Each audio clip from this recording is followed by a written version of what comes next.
Something extraordinary just happened in British politics, something that sent shockwaves through Westminster and left Keir Starmer in absolute chaos. In a dramatic and unexpected twist, King Charles has made a bold move that no one saw coming, one that many are already calling a game-changer.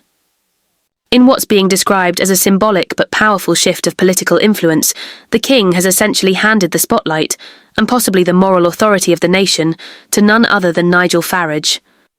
Yes, you heard that right. While Starmer scrambles to hold his collapsing party together, King Charles has quietly and strategically elevated Farage to a position of unprecedented significance.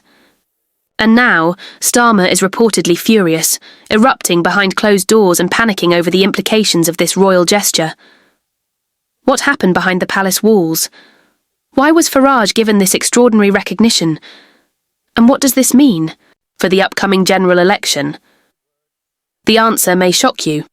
Everything seemed business as usual until reports began circulating that King Charles had recently held a private and highly confidential consultation with Nigel Farage ahead of his planned state visit to Canada. At first, it seemed like just another routine meeting, until insiders revealed that the conversation was anything but ordinary.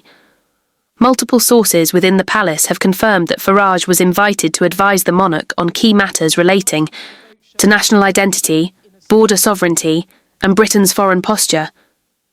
These aren't just light political discussions. These are the very foundations of what many believe the British people have been crying out for: a return to true independence, respect for national heritage, and leadership that actually listens to ordinary citizens. And now, it appears the king is not only listening, he's acting. This move from King Charles has been described by some insiders as the most politically loaded gesture from a monarch in recent memory. While the royal family typically remains above party politics, this calculated interaction has sparked a tidal wave of speculation. It was not a public endorsement, but in this age of optics and perception, it didn't need to be. The very fact that Farage was granted an audience and asked for counsel has sent a signal to the nation. Nigel Farage is no longer just a political outsider shouting from the sidelines. He's now being taken seriously at the highest levels of the British establishment. The reaction from Labour was instant and explosive. Keir Starmer, who has been under growing pressure due to falling poll numbers and accusations of weak leadership, is said to have completely lost control in a heated internal meeting. One senior Labour aide, who spoke on condition of anonymity, described the mood in the room as volcanic. Starmer, red-faced and visibly shaken, reportedly shouted at his staff, demanding to know how the palace allowed this to happen without any political warning. In the space of a few hours, the man who once positioned himself as the inevitable next Prime Minister found himself sidelined, outmanoeuvred, and overshadowed by the very person he has tried hardest to ignore. And here's the kicker: this isn't happening in a vacuum. Reform UK has surged in popularity over the past several months, overtaking Labour in a number of key constituencies and now polling ahead in multiple national surveys. What once looked like a fringe protest movement has transformed into a serious political force, one that resonates deeply with voters who feel betrayed by both the Tories and Labour. With Farage at the helm, the party has crafted a message that speaks to real people about real problems: immigration, taxes, national pride, and government accountability. Now, with the King's subtle but unmistakable nod, that message carries more weight than ever before. In the court of public opinion, this moment has exploded. Social media platforms are flooded with hashtags like Farage Royal Meeting and Starmer Meltdown. Clips of Starmer's recent stumbling interviews are being shared alongside bold headlines questioning his relevance and authority.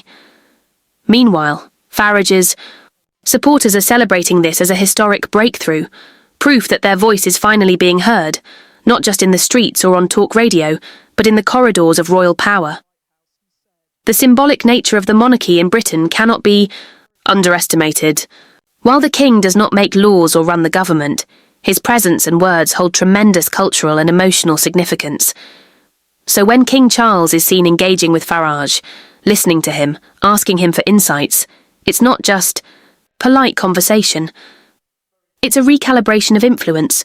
It's a moment that says, whether you agree with him or not, Farage represents something the monarchy is willing to understand, and that alone is enough to send Westminster into total panic mode. But the consequences aren't just emotional, they're political. Starmer's advisers are reportedly scrambling to repair the damage, urgently trying to arrange their own high-level royal engagements to counter the optics. But it may be too late. The narrative has already shifted. The public has already seen who's being invited to the table and who's being left outside. And in a nation where public trust in politics is crumbling, the perception of authenticity matters more than ever. This first chapter in what's shaping up to be a historic confrontation between the old guard and the rising populist wave has just been written. Starmer's meltdown is only the beginning. The real question now is what comes next, because if King Charles is willing to elevate Farage today, what might that mean for the future balance of power in Britain tomorrow? As the political earthquake triggered by King Charles's subtle but unmistakable signal of support for Nigel Farage continues to shake Westminster, the aftershocks are already beginning to expose deeper cracks within the establishment. Behind closed doors, Labour Party insiders are reportedly scrambling, trying to understand how their firm grip on the narrative slipped so quickly. While Keir Starmer attempts to maintain a composed image for the public, multiple insiders suggest the mood within Labour's upper ranks is one of panic, disbelief and desperation. This is more than a public relations crisis. This is a full-blown leadership disaster unfolding in real time. Even the most loyal Labour MPs are beginning to question whether Starmer can hold the party together, as his authority continues to erode under the pressure of Reform UK's stunning rise and Farage's increasing legitimacy. The effect of King Charles's alleged meeting and political rapport with Farage is more profound than many expected. Monarchs in the modern era typically avoid overt political gestures, but subtle actions can send resounding messages. This latest gesture, consulting Farage on foreign policy before a major Commonwealth trip, appears to be one of those rare moments where the monarchy's influence, though indirect, is unmistakably real. And for many in the public, it feels like a long overdue acknowledgement of a voice that has long been ignored by the political elite. As news of the King's interaction with Farage spreads, it's not just Labour that looks weak, it's the entire traditional party system that's beginning to seem out of step with the people it claims to represent. Inside the Conservative Party, there is hardly any celebration either. While Reform UK's rise is devastating to Labour, it's also drawing support away from the Tories' traditional voter base. For Rishi Sunak, the Farage phenomenon is a ticking time bomb. The Conservative Party's slow decline has now collided with an insurgent political force that seems to thrive on every blunder from both major parties. Some analysts are even calling this the reform realignment, a political shift where ordinary voters, once loyal to the red or blue corners of British politics, are turning instead to the bold, anti-establishment promises of Reform UK, even in regions that were once strongholds for Labour, places like Manchester, Liverpool and parts of South Wales. New polling suggests a shift that has stunned the commentariat. Reform UK is not only gaining traction in working-class areas, but also making inroads with middle-class voters who feel betrayed by endless tax hikes, rising crime, and what they see as a lack of national leadership. The belief that Reform UK is a single-issue Brexit-only party is quickly being replaced with a new reality. They are becoming the voice for everyone tired of excuses and political correctness, for those who demand real change and straightforward leadership. Fueling the storm is the media coverage, or lack thereof. Mainstream broadcasters have largely ignored the seismic shift in public opinion, choosing instead to focus on celebrity gossip, royal family health updates, or safe, non-controversial topics. But the people are noticing. On social media platforms like X, formerly Twitter, YouTube and TikTok, viral clips of Farage speaking plainly about border control, economic sovereignty and cultural identity are resonating in a way no Labour or Conservative speech has in years. The algorithms are amplifying voices the establishment can't control, and the public is responding in massive numbers. At the same time, Labour's communication strategy is backfiring.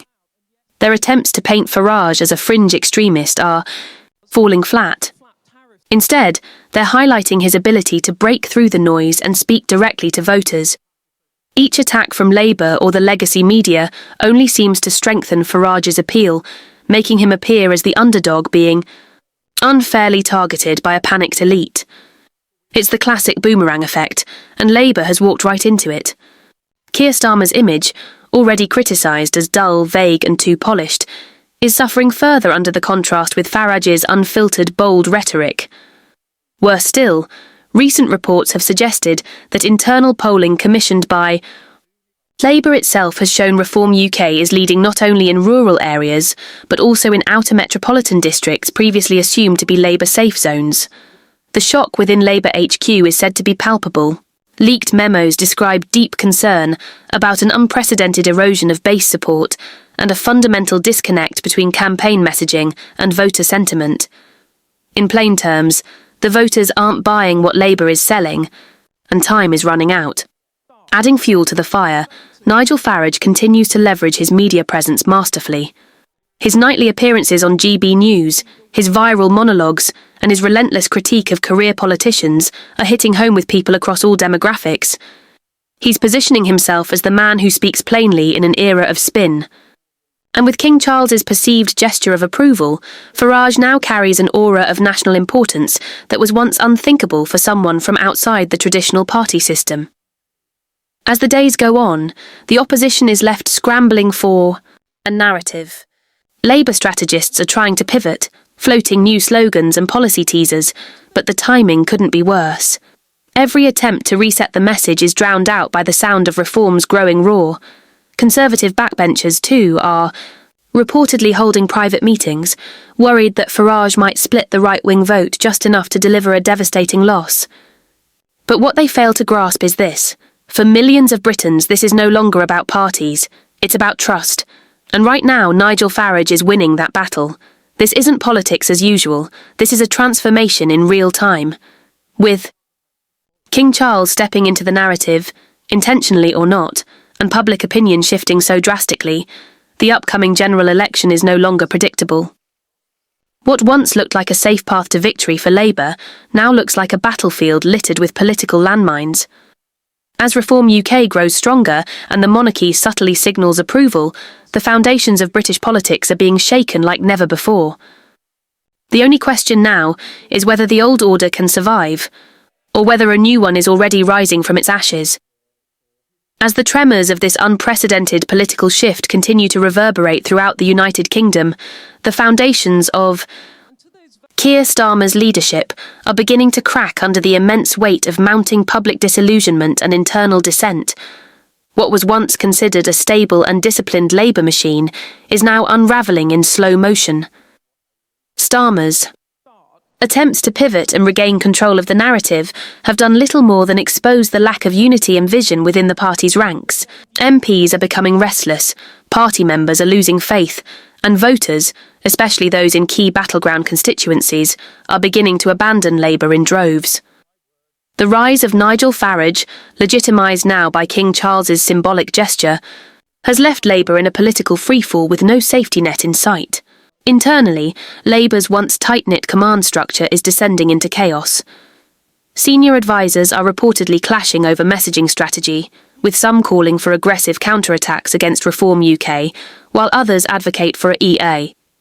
Complete policy overhaul to win back disillusioned voters. But these behind-the-scenes arguments only underscore a deeper truth. Labour no longer knows what it stands for. Its identity crisis is now on full display, and Starmer's own indecisiveness is making it worse. One day the party talks tough on immigration, the next it backs away under pressure from activist groups. One week it promises fiscal discipline, the next it unveils spending pledges with no clear funding plan. Voters are watching this flip-flopping with growing cynicism, and many are turning to Farage, whose consistency, love it or hate it, stands in stark contrast to Starmer's ambiguity. The effect on party morale has been devastating. Labour's grassroots base, the engine that drives door-to-door campaigning and local mobilisation, is losing energy. Canvassers are encountering hostility on the doorstep, with voters increasingly voicing frustration over everything from immigration to national identity to the cost of living crisis. In traditionally safe Labour areas, the party's vote share is hemorrhaging, and it's Reform UK that's reaping the rewards. In areas where Brexit sentiment remains strong, Labour's historical ties to the working class are being severed, at record speed. What once held the party together, shared economic purpose and cultural cohesion, is dissolving into bitter factionalism and mistrust. Meanwhile, Nigel Farage continues to capitalise on every misstep Labour makes. His media-savvy and plain-spoken style have turned him into a political juggernaut, capable of commanding national attention with a single statement. He understands the frustration simmering beneath the surface of British society, and he is channeling it masterfully. While Labour dithers with focus groups and consultants, Farage speaks directly to the people, about their jobs, their security, their heritage and their futures. He's not just winning votes, he's winning hearts and minds. And with the King's recent interaction adding a layer of credibility to Farage's growing profile, many are starting to wonder if we are witnessing not just a political campaign, but a populist movement on the brink of power. The media landscape, too, is shifting. Legacy outlets that once shaped public opinion are rapidly losing their influence, while alternative platforms are booming. YouTube channels, podcasts, and independent news sources are filling the void left by the BBC and ITV's perceived bias and disconnect. It's through these platforms that Farage's message is spreading like wildfire, especially among younger, economically frustrated audiences who feel completely abandoned by Labour's metropolitan leadership. These voters don't want more talking points. They want answers, and Farage is providing them in ways that resonate emotionally and practically. This growing disconnect between Labour and the public is also evident in Parliament. During recent Prime Minister's questions, Starmer's performances have been lacklustre, filled with rehearsed lines that fail to land any serious blows on the government or Reform UK. Instead of offering bold alternatives, he often appears timid, cautious, and overly reliant on political theatre. Contrast that with Farage, who, despite not even being in Parliament yet, has become the central figure in every national debate. He is shaping the conversation while Starmer struggles to find his footing. It's a damning indictment of the current Labour leadership and a warning sign that the tide has truly turned. Economic anxiety is further exacerbating Labour's crisis. With inflation biting and public services deteriorating, Starmer's economic policies are viewed by many as either too vague or too similar to Conservative plans. The lack of a radical economic vision, something Jeremy Corbyn, for all his faults, at least offered, has created a vacuum. Into that vacuum steps Farage, with promises to cut waste, reduce taxes, and take back control not just from Brussels, but from what he calls the bloated Westminster class. His message may be simplistic, but its clarity is exactly what voters are craving in these uncertain times. All of this is taking place against the backdrop of what some are calling a constitutional tipping point. The King's apparent engagement with Farage, no matter how carefully worded or diplomatically handled, has been interpreted by many as a signal that the old rules no longer apply. For decades, the monarchy has been seen as above politics. But now, even the palace seems to be acknowledging that the political status quo is failing the people. Whether intentional or not, this shift has emboldened Farage's supporters and left the establishment in disarray. It's no longer just a question of who wins the next election. It's a question of whether Britain's traditional power structures can survive the storm that is now upon them. As Starmer's credibility continues to erode, whispers of leadership challenges are beginning to surface. Though no one has yet stepped forward publicly, sources within the party suggest that several senior figures are gauging support for a possible coup, should Labour's polling collapse continue. The fear is no longer just about losing to the ITE Conservatives. It's about being overtaken by a political force that Labour has no answer for. The irony is that Starmer, who was once heralded as the sensible choice after the Corbyn years, now appears too cautious, too compromised, and too disconnected to meet the moment. His methodical, legalistic approach may have worked in courtrooms, but in the court of public opinion it's falling flat. As the political narrative races ahead and the country barrels toward a possible snap election, Labour's window to course correct is rapidly closing. Starmer must either find the courage to redefine his leadership with clarity and conviction, or face the very real possibility of being remembered as the man who led Labour into historic irrelevance. The winds of change are not just blowing, they're roaring. And as King Charles quietly observes from Buckingham Palace, the Crown may have done more in a single gesture than any politician could have in a year. It exposed the fault lines, lifted the curtain, and revealed a political landscape ripe for revolution. The next chapter of British politics is being written now, and unless Labour wakes up, it will be Farage who writes the ending.